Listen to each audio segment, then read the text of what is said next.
Imagine holding a crisp $20 bill from 1950. Back then, this bill could fill your grocery cart, fill your gas tank, and even secure a delightful night out.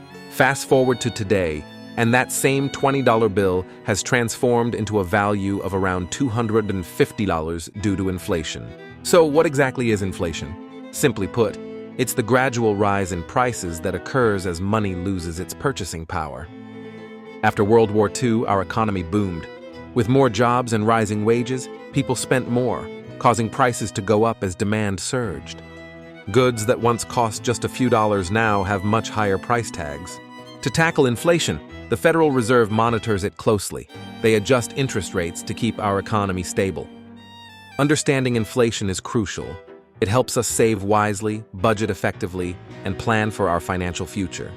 So, next time you see a $20 bill, remember its journey through time.